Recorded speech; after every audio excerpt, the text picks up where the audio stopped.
Bismillahirrahmanirrahim. Assalamualaikum warahmatullahi wabarakatuh. Alhamdulillahirabbil alamin alladzi arsala rasulahu bil huda wa dinil haqq liyudhhirahu 'alad din kullihi wa kafa billahi shahida. Asyhadu an la ilaha illallah wahdahu la syarika lah wa asyhadu anna Muhammadan abduhu wa rasuluh. Allahumma shalli wa sallim ala sayyidina Muhammad wa ala alihi wa ashabihi ajma'in, amma ba'd. Qala Allah ta'ala fi kitabihil karim, a'udzu billahi minasy syaithanir rajim. Laqad kana lakum fi rasulillahi uswatun hasanah liman kana yarjullaha wal yawmal akhir wa dzakarallaha katsiran. Sadaqallahul azim. Masyarul muslimin, para sepuh ini sepuh, Bapak Ibu jamaah Masjid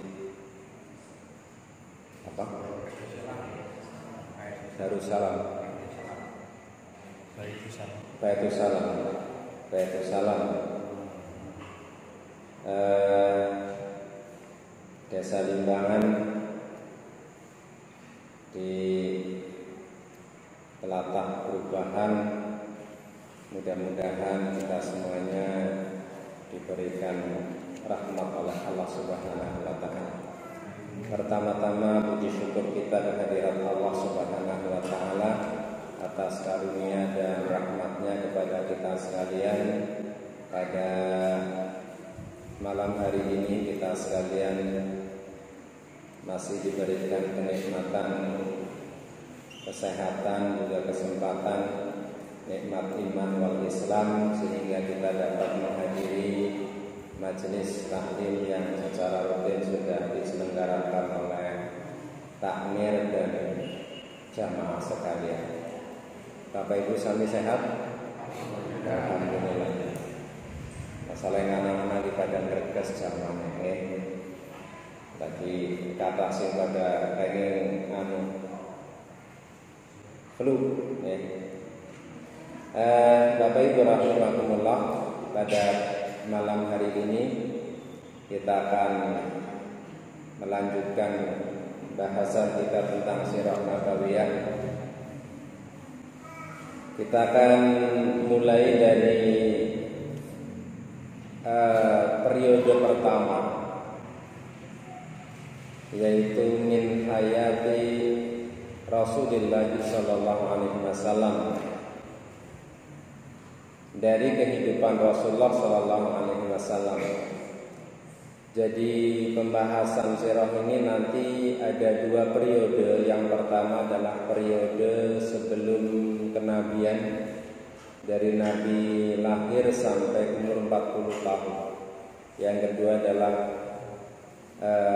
periode di mana Nabi Shallallahu Alaihi Wasallam diutus sampai beliau wafat, yaitu umur 40 tahun sampai umur 63 tahun. Kita akan mulai dari periode yang pertama, yaitu usia 0 sampai 40 tahun, tentang perjalanan dari Nabi kita, Nabi Muhammad sallallahu alaihi wasallam. Yang pertama, ini penyusun kitab Nurul Yakin membuka materinya dengan Sayyiduna Muhammad.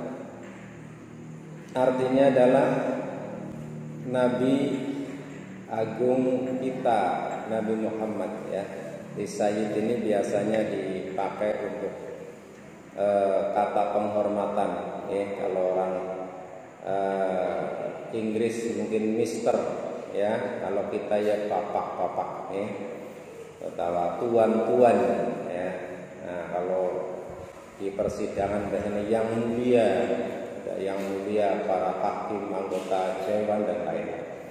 Nabi kita, ya, orang sana juga menjuluki kalimat penghormatan dengan Sayyid, ya, biasanya majikan atau tuan.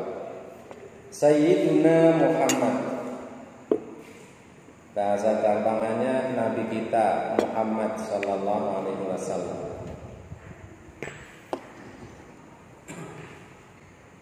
Yang pertama, huwa Rasulullahi ilan nasi kafah wa akhirul anbiya'i wa imamur rusul.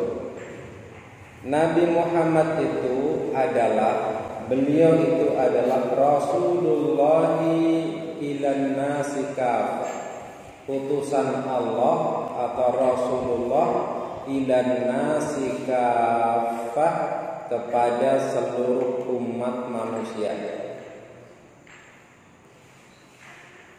Wa akhirul anbiya'i wa imamur rusul, dan beliau adalah nabi yang terakhir atau akhir para nabi dan penutupnya para rasul. Ini poin yang pertama.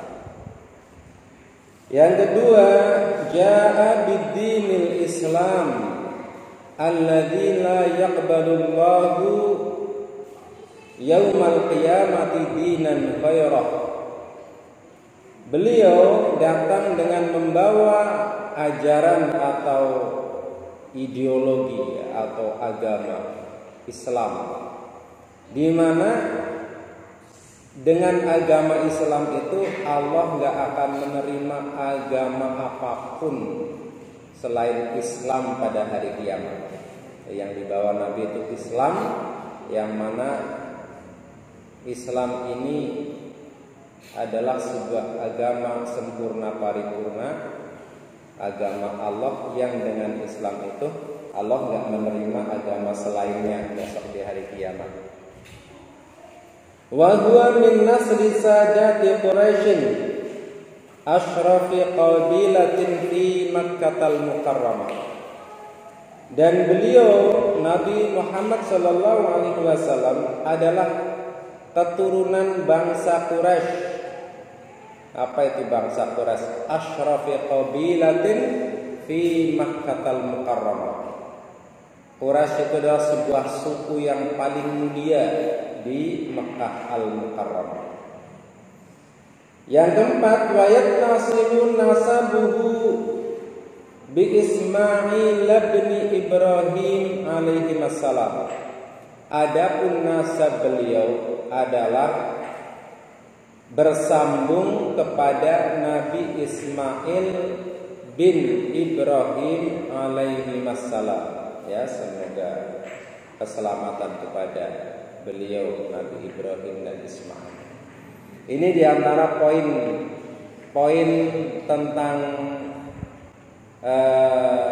gambaran siapakah Nabi kita itu. Ya. Baik, Bapak Ibu sekalian, kita urai satu persatu. Ini poin ini penting menjadi landasan dan dasar dalam kita mempelajari sirah dan dalam berakidah, ya, mengenal Nabi kita atau ma'rifatur Rasul. Ya. Yang pertama, Nabi Muhammad itu adalah Rasulullahi ilan nasi kafah.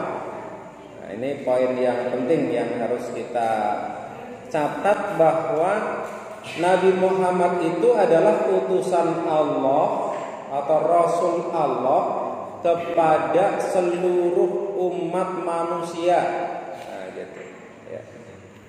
Artinya Allah mengutus Nabi Muhammad itu buat seluruh umat manusia. Artinya apa? Muhammad itu bukan nabinya orang Arab rock, ya.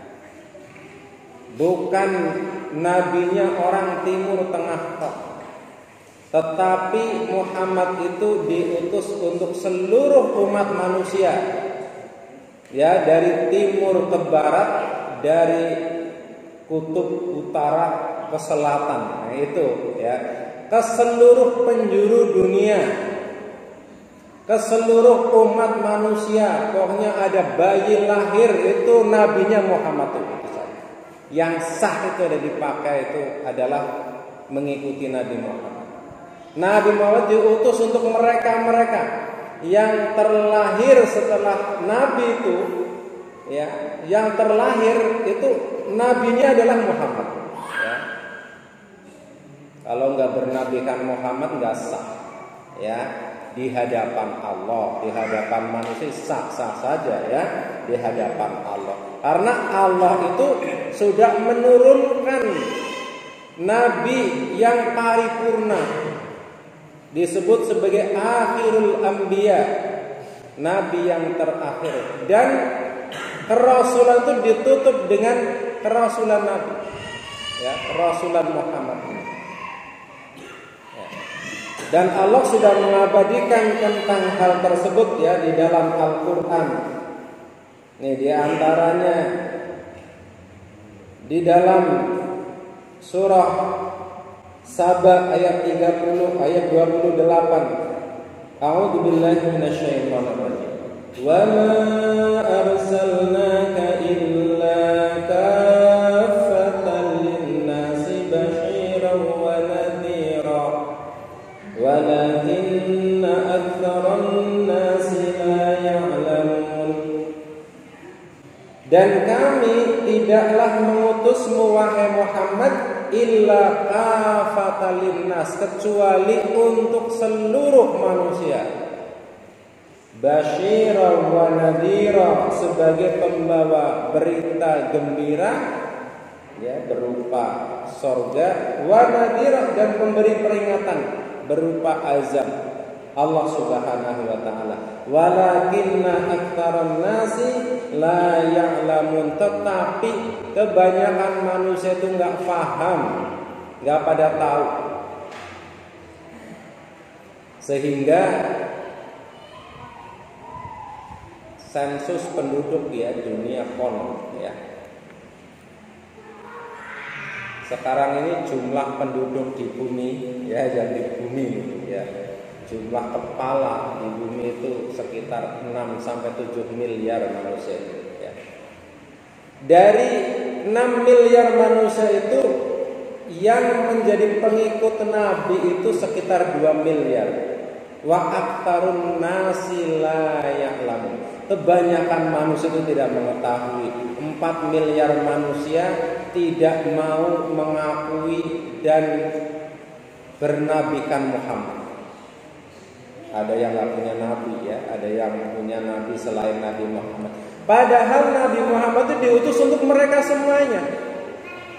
Nggak sah mengambil nabi setelah diutusnya Nabi Muhammad itu, mengambil nabi lain nggak sah.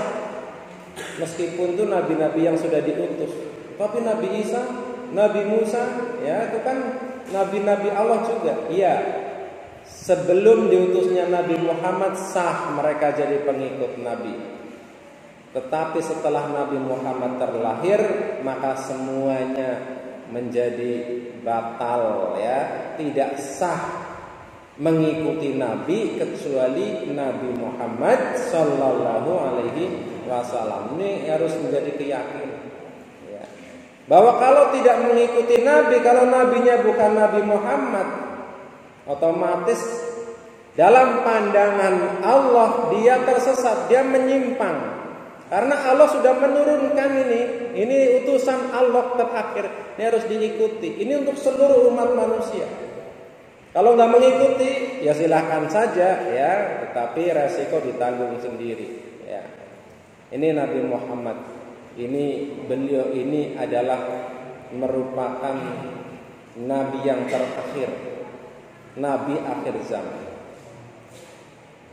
Artinya apa pula? Ketika ada orang yang mengaku Nabi atau Rasul setelah kenabian Muhammad, maka dipastikan mereka adalah nabi-nabi palsu. Onten boten sing ngaku Nabi. Nang Indonesia onten boten Nabi. Ana, siapa gue bangsane, ya. Dulu ada Lia Aminuddin, ini malah Nabi wadon, ya, jenenge Mbak Lia. Padahal, ya, dari dulu Nabi itu nggak pernah diutus jenis kelaminnya wanita. Nang Indonesia kok kan Nabi wadon, ya, Lia Aminuddin. pernah dihukum 2 tahun gara-gara ngaku nabi ya.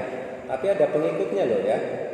Ada pengikutnya. Ada juga itu namanya musotik, nah gitu ya.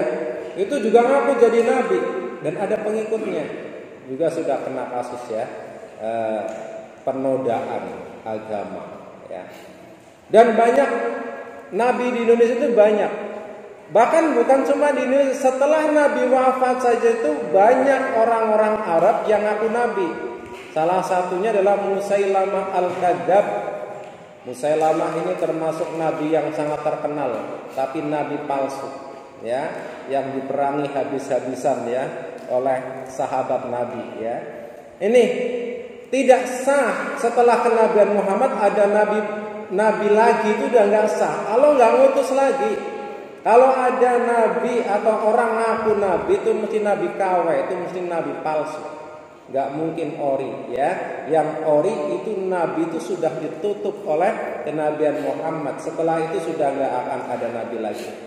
Ini harus diyakini. Artinya kalau di sini besok ada orang ngaku jadi nabi, meskipun bagi-bagi dolar, nggak usah percaya, itu pasti palsu. Ini harus menjadi keyakinan. Kenapa? Karena di Indonesia ada orang ngaku nabi, ada saja pengikutnya. Ini yang jadi masalah ya. Dari mana mereka bisa mempercayai ada nabi datang dari Indonesia? Ya. Memang di sini apa-apa laku ini, kalau dijual apa-apa laku. Nabi palsu aja itu laku. Ada saja pengikutnya. Ya. Nah, kita nggak boleh ya, meskipun orangnya pintar banget tahu barang-barang gaib sekalipun ya, atau dia orangnya kaya banget ya, kita dibagi-bagi dolar, kita nggak boleh percaya. Ini urusan keyakinan. Sekali kita percaya dia telah murtad ya, keluar dari Islam. Karena apa? Dia sudah menyelisihi apa yang disampaikan oleh Allah, bahwa nabi yang terakhir itu adalah Nabi Muhammad.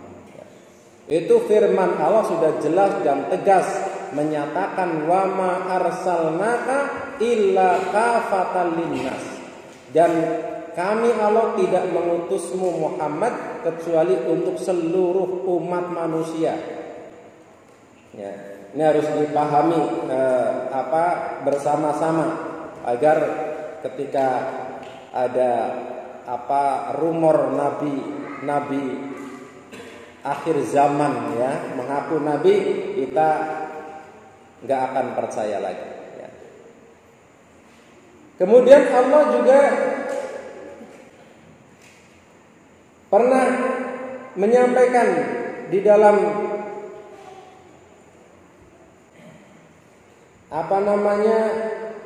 Al-Quran ya, tentang kenabian Muhammad ini merupakan nabi akhir zaman.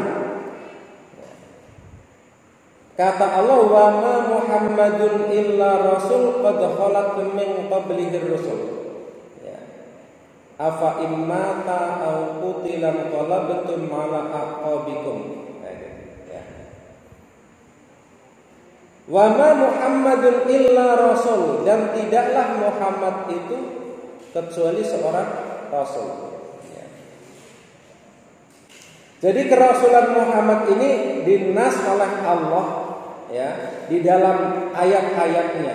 Bahkan Nabi sendiri pernah marah ketika melihat sahabat Umar bin Khattab sedang megang-megang Taurat ya. Taurat itu kitabnya Nabi siapa? Musa ya. Nabi Musa. Bahkan Nabi marah ketika melihat Umar sedang megang-megang kitab Taurat. Kata Nabi kepada Umar, wallahi walladzi nafsi Muhammadin biyadihi, demi Allah wahai Umar, yang jiwa Muhammad ada di tangannya, la yasma'u bi ahadun min hadhil ummah yahudiyyun wala nasraniyyun thumma yamutu walam yu'min billadzi ursiltu bihi illa kana min ashabin nar.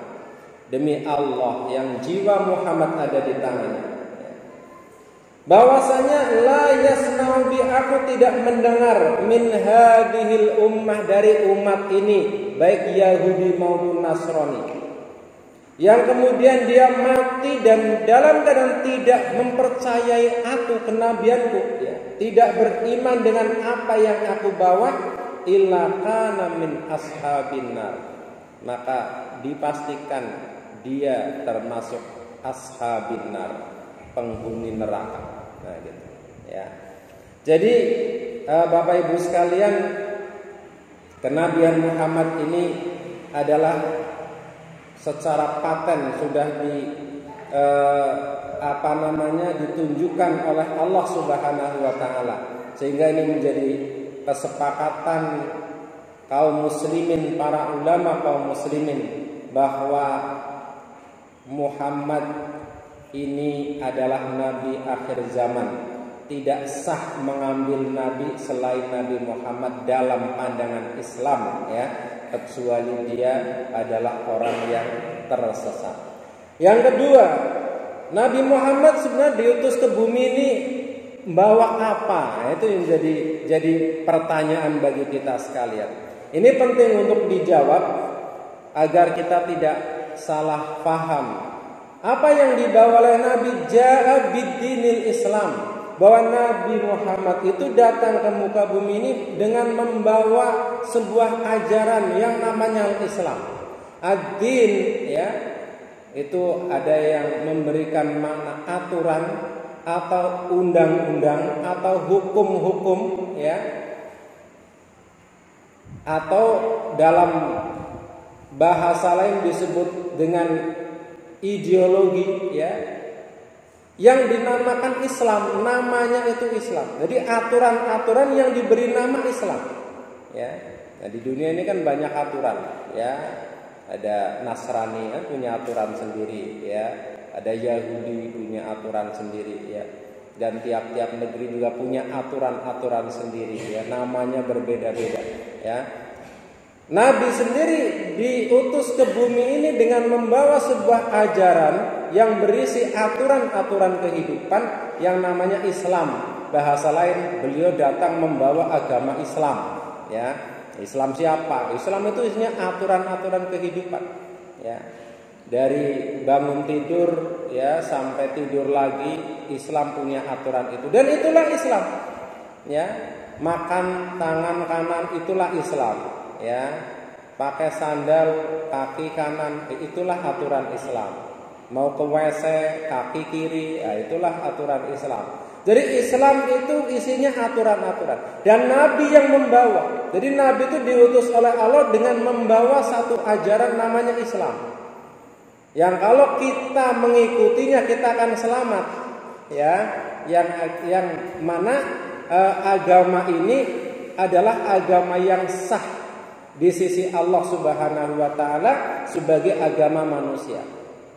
Alladzi la yaqbalullahu yaumal qiyamati dinan ghairah, di mana pada hari kiamat Allah enggak akan terima aturan-aturan lain selain Islam, itu enggak diterima. Kalau di dunia boleh saja silahkan, ya, tetapi di hadapan Allah besok di akhirat, kalau yang dipakai aturannya bukan Islam, maka Allah enggak terima. Allah enggak akan terima sebagai sebuah ibadah, sebagai sesuatu yang akan dibalasi dengan kebaikan, ya. Maka penting bagi kita untuk meniatkan segala sesuatunya dengan niat melaksanakan ajaran Islam. Misalnya bersiwak, sikat gigi, itu kan secara kesehatan juga punya aturan, ya. Aturan Islam juga punya aturan, ya. Untuk sikat gigi saja Islam ada pasal namanya as-siwak, sikatan. Kesehatan itu juga punya aturan juga, ya. Demi kesehatan gosok gigi, ya, minimal 2 kali sehari, pagi dan malam ketika mau tidur. Kalau hanya mengikuti aturan kesehatan, dia enggak mendapatkan pahala karena dia tidak mengikuti, niatannya itu bukan mengikuti ajaran Islam. Dia hanya mendapatkan kebaikan dunianya, bersih giginya. Tapi kalau kita niatkan, oh saya bersiwak, bersikat gigi, ini mengikuti Islam. Ini adalah ajaran yang disampaikan oleh Nabi, dicontohkan Rasul. Maka dia mendapatkan dua kebaikan. Satu, kebaikan dunia berupa giginya bersih. Dua, kebaikan akhirat berupa pahala karena dia mengikuti aturan Islam. Nah, ini pentingnya ya bagi kita sekalian. Kalau Bapak Ibu sekalian sikatan bismillah nawaitu ya, kita niatkan alam millati Rasulullah, untuk mengikuti milah agama Rasulullah. Rasulullah ternyata sikatan itu diajarkan sehari bukan cuma 2 kali, minimal itu 5 kali. Karena Nabi pernah menyampaikan, kalaulah aku tidak dianggap memberatkan umatku, pasti aku merintahkan mereka untuk sikatan setiap kali wudhu mau sholat. Berarti minimal 5 kali ya, 5 kali. Maka setiap kita wudhu mau sholat kita sikatan. Kalau niatkan karena Allah, karena mengikuti aturan Islam, maka kita akan dapat pahala. Dan kedua, kita akan dapat kebersihannya. Ya, jadi dunia ini punya aturan macam-macam ya. Nah, tapi kita sebagai seorang muslim hendaknya kita mengikuti dan meniatkan setiap amalan kita adalah mengikuti aturan Islam agar diterima Allah, mendapatkan pahala. Ya, karena kalau tidak, kita hanya mendapatkan kebaikan dunia saja. Orang memberi itu kan baik. Kalau tidak diniatkan memberi karena faktor aturan Islam, kalau Islam memberikan itu namanya zakat, infak, sedekah, itu memberi ya, memberi harta. Ya. Tapi kan orang non muslim juga banyak yang memberi. Ya, atas nama kemanusiaan, biasanya ya, bantuan kemanusiaan, bantuan sosial.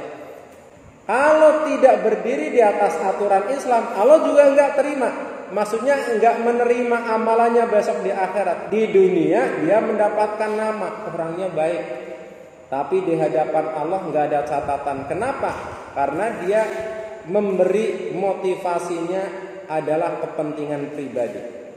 Ya, senajan kemanusiaan, ya. Tapi kan berangkatnya karena wah kasihan itu ya manusia pada sengsara, saya beri dia. Motivasinya kan pribadi ya. Tapi kalau agama ini memberi kenapa? Karena Islam mengajarkan kita harus memberi, berinfak, bersedekah. Beda ya, kita yang memerintahkan Allah, kemauannya Allah bukan kemauan kita. Maka kalau kita melaksanakan aturan dengan motivasi perintah Allah, maka Allah akan beri dia ganjaran, pahalanya. Tapi kalau karena motivasi pribadi, Allah enggak akan beri, wong dia enggak niatkan karena Allah. Dan itulah yang dibawa Nabi. Nabi itu membawa aturan-aturan Islam yang mana Allah itu tidak akan menerima satu amalan yang tidak berlandaskan diniatkan motivasinya karena Allah, karena Islam. Ya. Maka penting bagi kita, Bapak Ibu sekalian, untuk menisbatkan ya amalan-amalan kita kepada aturan Islam, yang kebaikan-kebaikan yang kita lakukan hendaknya nawaitu lillah ya, kita niatkan karena Allah, jangan motivasi pribadi, nggak akan sampai ya.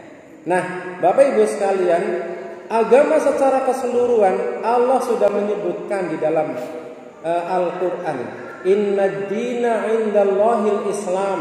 Sesungguhnya agama yang diridhoi Allah itu hanyalah Islam. Sebagaimana Allah mengutus Rasulnya yang diizinkan itu adalah Muhammad, maka Allah membawakan Islam itu kepada Nabi Muhammad, sehingga hanya Islamlah yang diakui oleh Allah, sah dipakai di muka bumi ini. Adapun orang yang mengambil selain Islam, beragama selain agama Islam, maka di hadapan Allah agama itu tidak akan diterima. Ya, tidak akan diterima. Di hadapan manusia orang punya kebebasan, silakan saja. Ya, tetapi di hadapan Allah kata Allah, wa may yabtaghi ghairal islam dinan fala yuqbala minhu wa huwa fil akhirati minal khasirin. Siapa yang mencari agama, aturan-aturan hidup selain Islam, maka tidak akan diterima agamanya. Dan di akhirat dia termasuk orang yang rugi. Yang rugi itu adalah min ashabin nar, ya. Kalau rugi di akhirat itu artinya dia termasuk dari penghuni neraka, ya. Jadi kita harus yakin bahwa Islam yang dibawa Nabi itulah agama yang diridhai Allah. Lalu bagaimana dengan agama yang lain? Di dunia Islam punya prinsip namanya toleran, ya. Toleran. Dalam toleransi Islam punya prinsip yang sangat toleran. Dengan agama lain prinsipnya lakum dinukum waliyadin. Agamamu agamamu, agamaku agamaku.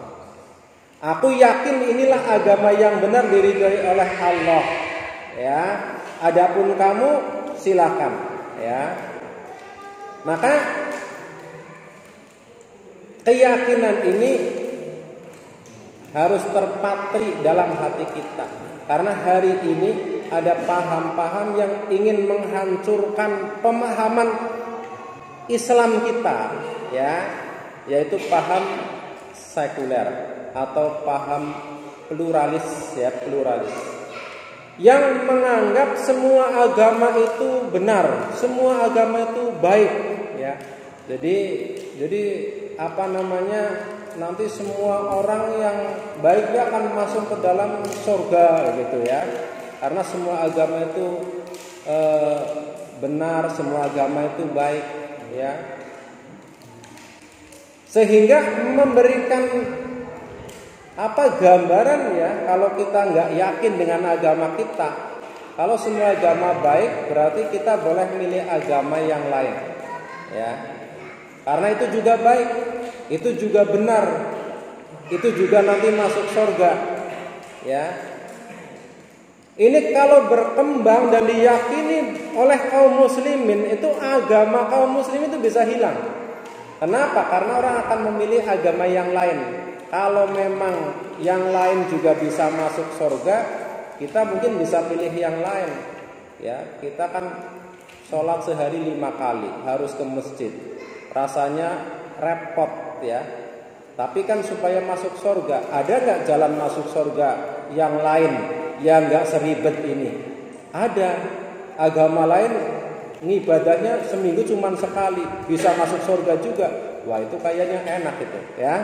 Nah, kalau kita berkeyakinan semua agama baik dan benar, kita pilih yang simpel saja. Ngapain beribadah 5 kali sehari tiap hari, kesel, ya, lagi kesel dari sawah misalnya, duhuran ke masjid, ya, harusnya istirahat tidur, ya. Tapi karena ingin masuk surga, ya dilakoni. Tapi kalau semua agama baik dan benar, kita bisa tinggalkan ini, cari yang simpel. Toh semuanya baik dan benar, ya. Maka pada dasarnya keyakinan semua agama itu baik dan benar itu tidak diakui oleh semua agama sebenarnya. Setiap orang beragama pasti berkeyakinan agama yang paling benar, paling baik ya agamanya. Tanya sama orang-orang Kristen misalnya, menurut agama Anda itu agama yang baik dan benar mana? Ya Kristen lah. Kalau Islam ya saya masuk Islam, kan mesti begitu, ya. Orang Hindu, Buddha, mereka bisa berani mati-matian membela agamanya, ya. Di India itu mayoritas Buddha. Itu waktu Idul Adha, orang India itu kan sapi itu binatang yang dipuja-puja. Mereka dianggap Tuhan, itu sapi itu dianggap Tuhan. Sehingga ada orang India itu kalau mau ke kantor sudah necis pakai dasi, ngadang nguyuh sapi untuk raup dulu nyari berkah. Coba, ya. Di Indonesia apa ada yang begitu? Ada itu Kiai Slamet itu kan, ya.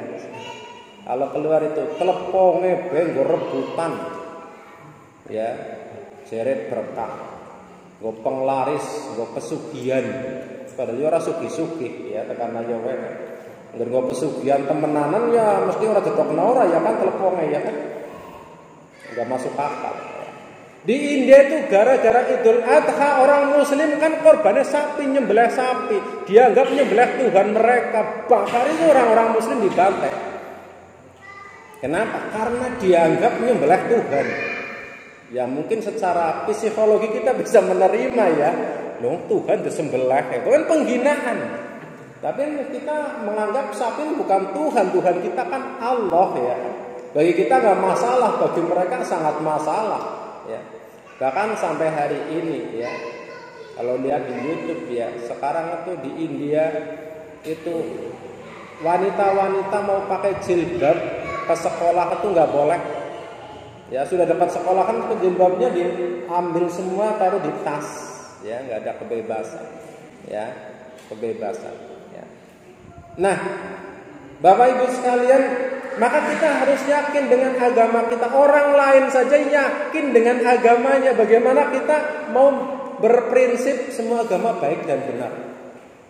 Bahkan ada orang tua punya anak 5, agamanya 5. Karena prinsipnya agama itu baik dan benar. Kamu mau pilih apa?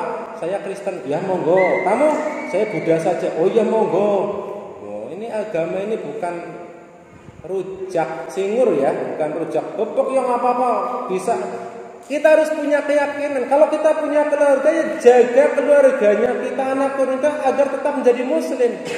Karena kita yakin kalau nggak muslim, nggak jadi orang muslim, besok akan celaka. Itu bukan cuman kita, orang Nasrani. Kalau ada keluarganya yang keluar dari Kristen, mereka nggak tanggung-tanggung, coret namanya dari kakak. Gak cuma dicoret dok, diusir. Dan cuma diusir dok, bahkan mereka banyak disiksa, diancam, dibunuh itu. Mereka khawatir mbok-mbok keluar dari Kristen nanti masuk Islam jadi orang celaka. Mereka kan prinsipnya juga sama dengan kita. Yang namanya semua agama diyakini harusnya begitu, kan logis saja ya, masuk akal saja. Ngapain kita beragama Islam kalau nggak yakin Islam yang paling benar? Sudah rekasa-rekasa nggak yakin itu nggak bakal dipakai ya. Maka Nabi itu diutus untuk membawa Islam. Yang Islam ini adalah agama yang diridhoi Allah. Di akhirat kalau nggak agamanya Islam, nggak identitas Islam, sama Allah nggak diterima. Itu harus diyakini. Ya, maka kita jaga keluarga kita, ya qu anfusakum wa ahlikum nara. Jaga dirimu, keluargamu dari api neraka. Dengan cara apa? Menjaga agamanya. Supaya agama kita, keluarga kita, ya, anak cucu kita harus sama dengan kita. Jangan sampai dia yang keluar, karena keluar itu berupa murtad, ya. Kemurtadan itu berarti dia sudah keluar dari garis yang ditentukan oleh Allah Subhanahu wa taala. Yang ketiga, Nabi Muhammad itu adalah dari keturunan bangsa Quraisy. Ya, sukunya Quraisy. Quraisy itu siapa? Quraisy itu adalah salah satu suku di Mekah yang paling mulia, ya. Jadi kalau ada suku mulia di Mekah itu namanya suku Quraisy. Ya.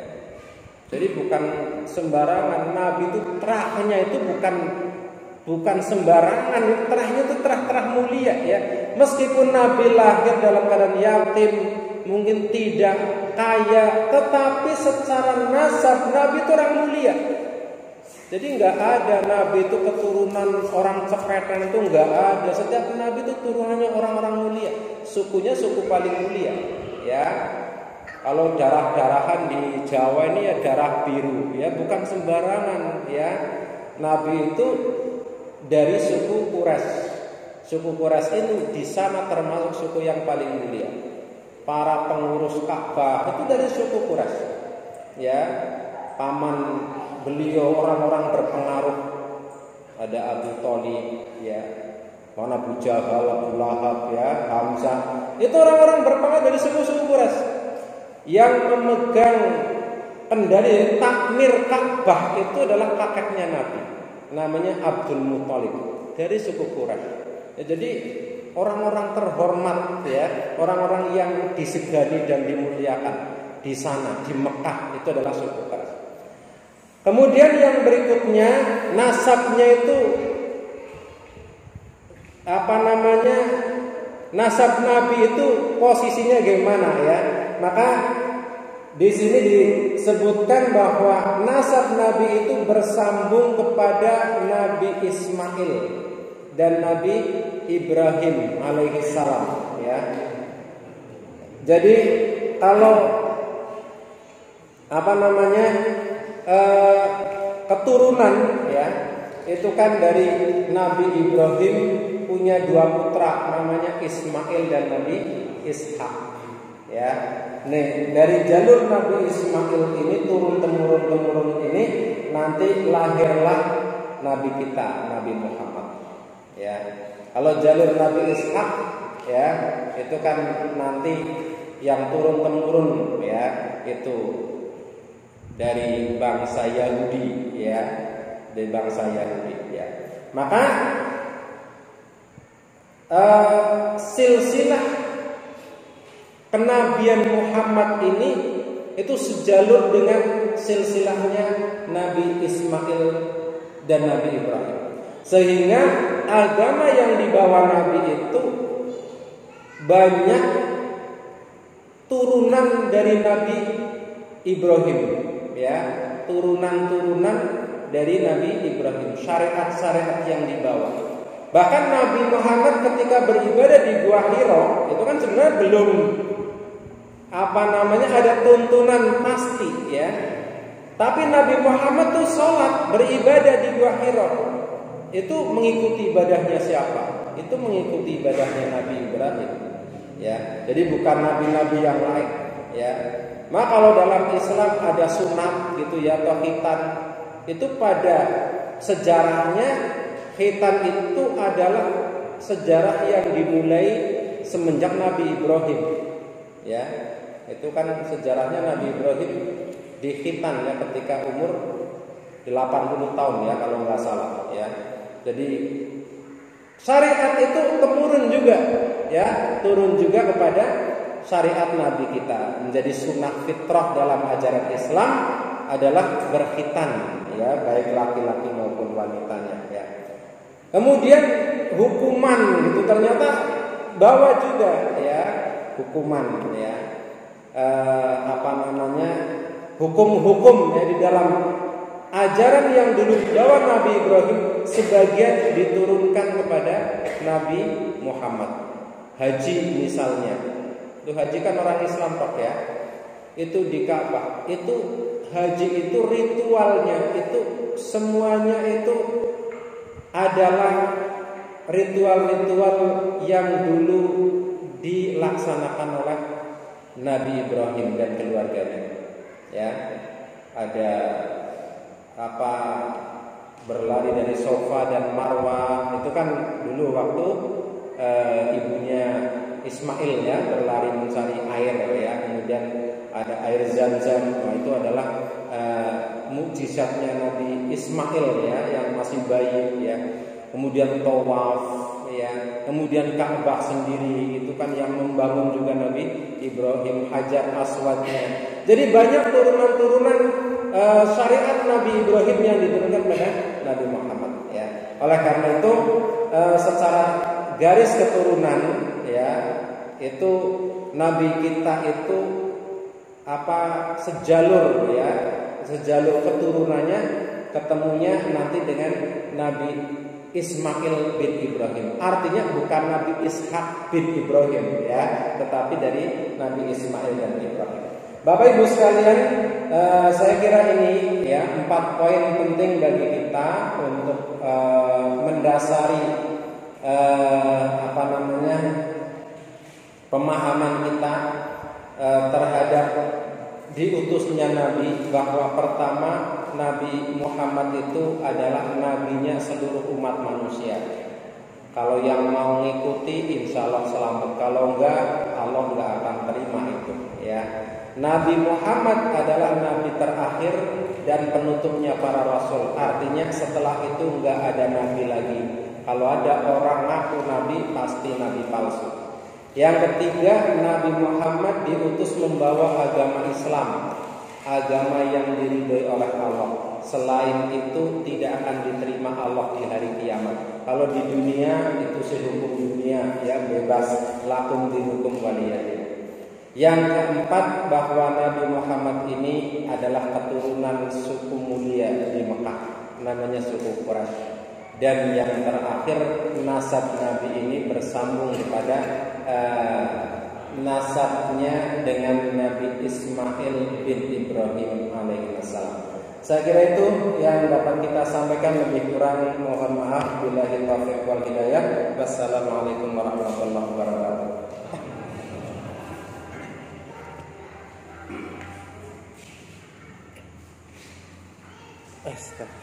Para jemaah ingkang kawula hormati, ketika tadi penyampaian daripada Ustaz Nasir yang telah menyampaikan tentang Nabi kita Muhammad sallallahu alaihi wasallam.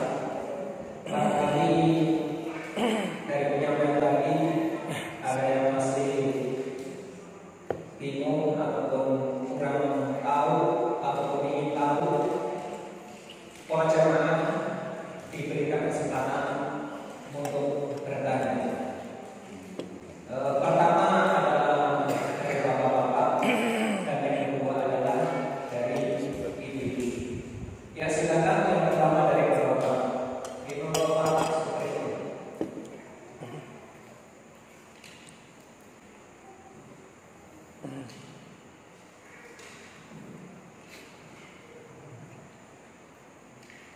Assalamualaikum warahmatullahi wabarakatuh.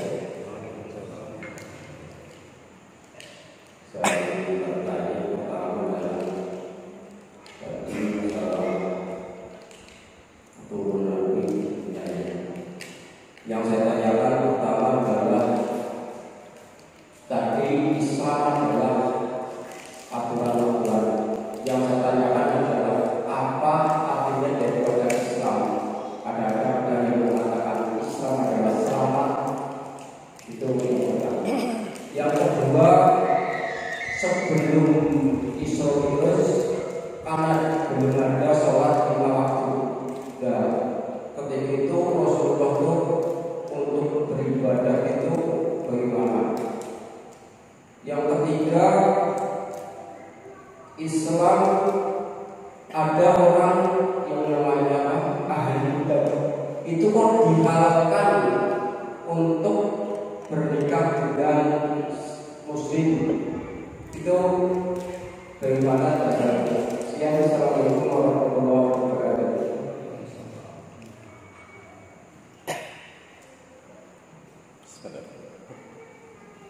Makna Islam itu kalau dari sisi fikih itu di kitab Mabadi itu disebutkan al-Islamu wa dinul ladzi ba'athahu bihi Sayyidina Muhammad li hidayatin nas wa sa'adatihim. Islam itu artinya adalah agama yang Allah mengutus dengannya Nabi Muhammad SAW li hidayatin nas, untuk memberikan petunjuk kepada manusia, wa sa'adatihim, dan untuk kebahagiaan mereka. Jadi Islam itu secara definisi fikih itu adalah agama yang dibawa Nabi untuk menunjukkan manusia supaya bahagia. Kalau dalam ilmu tauhid Islam itu bisa diterjemahkan al-istislamu lillah, artinya patuh dan tunduk kepada Allah. Jadi orang muslim itu orang yang disuruh sama Allah itu tidak membangkang, ya. Disuruh Allah itu patuh, siap, sami'na wa ta'na. Itu orang Islam, ya. Wal inqiyadu bit-tha'ah, ya. Dan dia melakukan ketaatan, ya, taat kepada Allah, ya. Dan dia menjauhi kesyirikan dan para pengikutnya. Jadi Islam itu adalah agama yang murni, beribadah kepada Allah Subhanahu wa taala, ya. Secara bahasa biasanya Islam itu bisa bermakna selamat, bisa bermakna damai bisa bermakna patuh ya atau tunduk, yang dikolaborasikan semua makna itu artinya Islam itu agama yang membawa kedamaian dan keselamatan. Itu makna Islam ya. Jadi Islam sih maknanya apa ya? Maknanya orang Islam itu orang yang patuh dan tunduk kepada aturan-aturan Allah, aturan Islam. Kalau tadi disebutkan yang kedua itu apa tadi?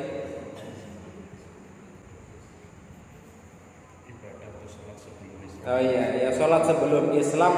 Kalau tidak salah beliau tuh sholatnya 2 rakaat 2 kali saat pagi dan sore ya. Kalau apa namanya ibadah yang dilaksanakan sebelum Isra Mi'raj itu 5 kali, maka umat ini melaksanakan ibadah sholat di pagi dan sore hari ya. Kemudian yang ketiga, ahlul kitab yang dihalalkan dinikahi, memang itu ada nasnya di dalam Al-Quran ya. Tetapi ahli kitab yang tentunya ahli kitab yang benar-benar memegang kitab yang ori ya. Karena hari ini kalau disebut ahli kitab itu kan bisa orang Yahudi, bisa orang Nasrani ya, bisa orang Kristen, bisa orang Yahudi ya. Kedua-duanya punya kitab ya. Ya kitab dulu jeneng kitab apa nabi terdahulu ya. Nabi terdahulu. Ya. Pernah Abdullah Azam itu menyampaikan hal tersebut ya, seorang dokter syariah tentang kehalalannya menikahi ahli kitab. Kalau yang bukan ahli kitab nggak boleh ya. Di barat, di Amerika mungkin ya, daerah sana orang muslim karena boleh ya menikahi ahli kitab. Tetapi perlakuannya sangat buruk ya, akhlaknya buruk ya. Sehingga beliau mengatakan tidak usah menikahi ahli kitab ya, karena ahli kitab ini perlakuannya buruk. Tapi ini kan khusus bagi laki-laki. Wanita nggak boleh ya, nggak boleh dinikahi ahli kitab ya. Kalau sekarang banyak dijadikan sebagai sebuah trik ya. Ada seorang non muslim masuk Islam karena mau menikahi wanita muslim. Setelah menikah dia kembali ke agama semula. Yang muslim dibawa ke sana ya. Kalau nggak mau dicerai karena sudah terikat pernikahan, jadinya kan akhirnya ikut, anaknya bawa sekalian. Dan itu menjadi trik juga ya oleh agama tertentu ya, agama tertentu. Sehingga kalau kita nggak benar-benar kuat ya menikah dengan ahli kitab, maka kata Allah, wala ammatun mu'minatun khairun ya. Budak wanita ya, budak itu yang mukmin lebih baik daripada orang-orang yang merdeka musyrik meskipun dia sangat menarik ya. Artinya Allah tetap memberikan pilihan, lebih baik menikah dengan orang yang sudah jelas seagama meskipun kalau ada kasta ya, karena kalau perbudakan, kalau ada budak, meskipun dia adalah seorang budak ya. Jadi secara global itu ada di dalam Al-Quran. Hanya hari ini mencari ahli kitab yang benar-benar memegang kitab orinya ini yang kita nggak tahu ya, karena kitab-kitab yang lain itu kan konon sudah banyak campur tangan manusia. Di dalamnya ada kata kiai-kiai mereka ditulis sebagai ayat-ayat. Nah sehingga ini kita udah nggak ori lagi ya. Maka kalau kitabnya ori, Islam membolehkan. Namun demikian tentu alternatif ya, yang paling utama adalah mengambil saudara-saudara kita yang sesama muslim yang sudah jelas keislamannya, ya, apalagi di akhir zaman, ya, wallahu a'lam.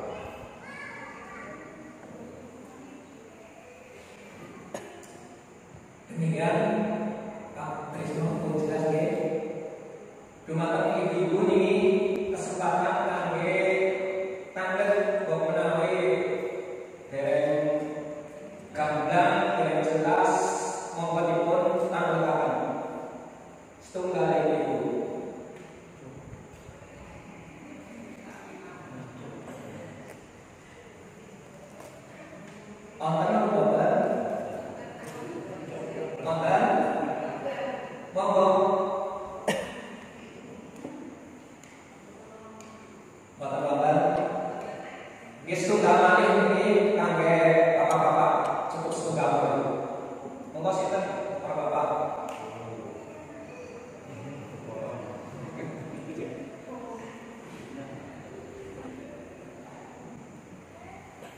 Dua kali.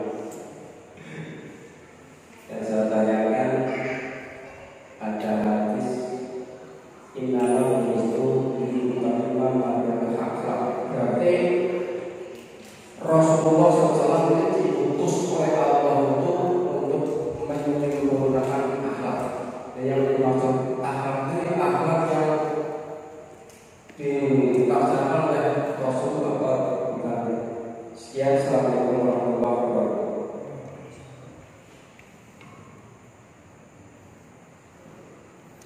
Iya, ini ada materi akhlak. Hah? Maulid 3 bulan sekali. 3 bulan sekali. Tanggal 5. Iya. Ya, nanti ditanyakan ke materi akhlak, ya. Karena kalau Nabi diutus menyempurnakan akhlak itu karena akhlak pada saat itu kan dalam keadaan rusak, ya. Akhlaknya kepada Allah nyembahnya patung kan begitu, ya. Akhlak kepada manusia ada perjudian, membunuh bayi yang baru lahir, ya. Kemudian ada perzinahan dan lain-lain, ya. Jadi banyak akhlak-akhlak jahiliyah itu, ya. Nabi diutus untuk menyelaraskan, ya, mengarahkan akhlak-akhlak mereka. Karena akhlak kan cuma pada manusia, akhlak kepada Allah ini rusaknya lebih parah, ya. Dan Nabi diutus untuk mereka, ya, untuk meluruskan akhlak-akhlak yang madmumah, ya, akhlak yang tercela, akhlak yang terhina, ya. Jadi memang Nabi diutus untuk manusia karena akhlak manusia dalam keadaan jahiliyah, ya, baik akhlak kepada Allah, akhlak kepada sesama manusia, akhlak kepada lingkungan dan lain sebagainya, ya. Jadi hadis itu memang benar bahwa Nabi diutus untuk menyempurnakan akhlak yang mulia, ya, karena akhlak atau dalam kata lain akhlak itu perbuatan atau tingkah laku, sikap sifat manusia pada waktu itu seperti binatang, ya, jauh dari kebenaran. Saya kira